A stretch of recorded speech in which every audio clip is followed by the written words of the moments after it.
The Hungarians have been quite outspoken about the way that they see the resolution of the Russian-Ukrainian war and what should happen next, and they believe that the West must be offering some sort of security to Russia in order to keep the peace.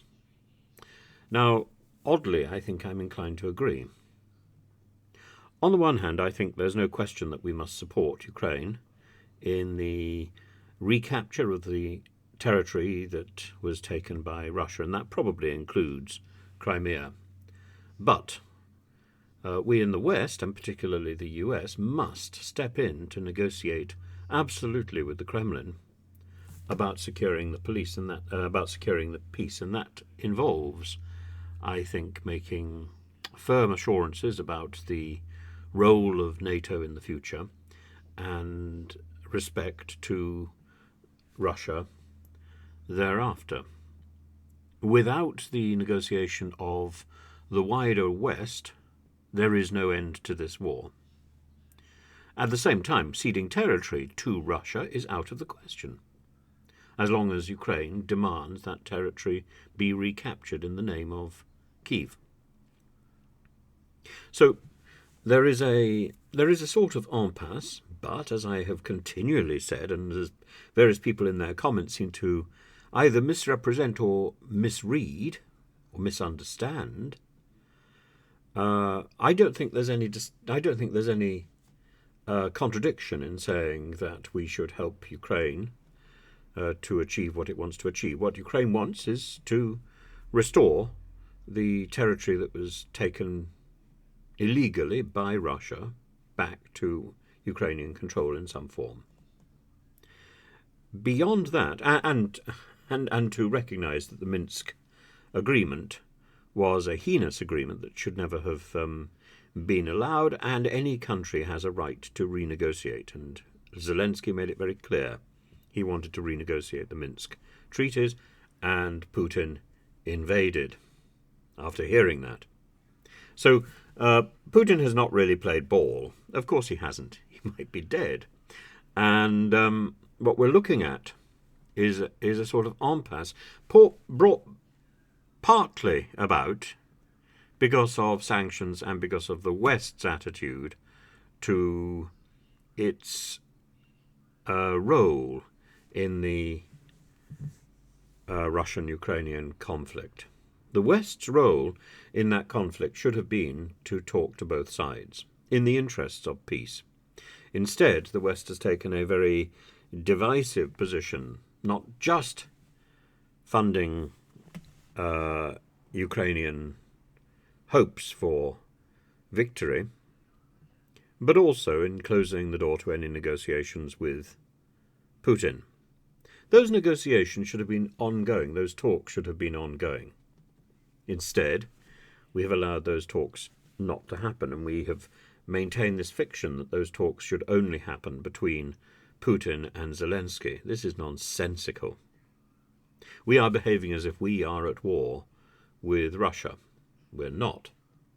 We may disapprove of what Russia has done. We may help Zelenskyy and Ukraine. But until that point where we declare that we are at war with Russia, we should also be reaching out and talking to Russia, even if we disapprove of the actions of the Kremlin. Now, to a certain extent, some of that conversation is happening, but not enough.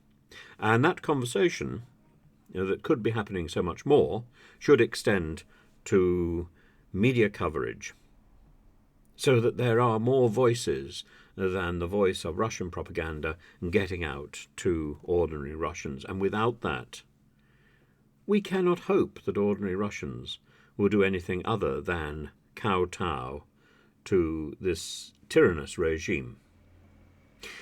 In the end, there's plenty of people across Russia who disapprove of the invasion of Ukraine. Plenty. I would say significantly more than 50%. But significantly more than 50% are very unwilling to accept a Russian defeat.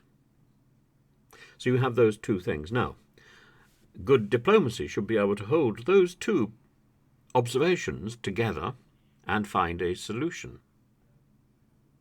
But there is no solution if we are not talking. And there need to be a number of different conversations going on at the same time. This has always been the case. And I've said before, on many an occasion, we have two hands. That means we can do one thing with one hand, and we can do another with the other. And that doesn't mean that we are hypocritical or that we are self-contradicting. We are simply being practical, and we are looking for solutions. Those solutions lie in the realm of peace, not in the realm of further conflict.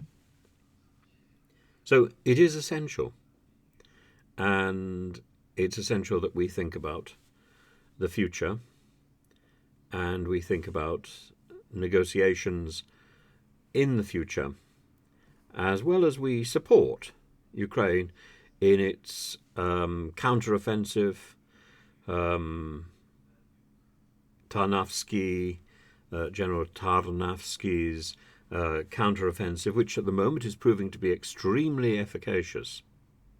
That is positive. But it's not just going to be military activity that will drag the Kremlin to the negotiation table. And that negotiation must go beyond the peace formula that ends the Russian invasion of Ukraine. We must be thinking about the way Russia is treated in the future by the international community and the way that Russia is brought back into the international community.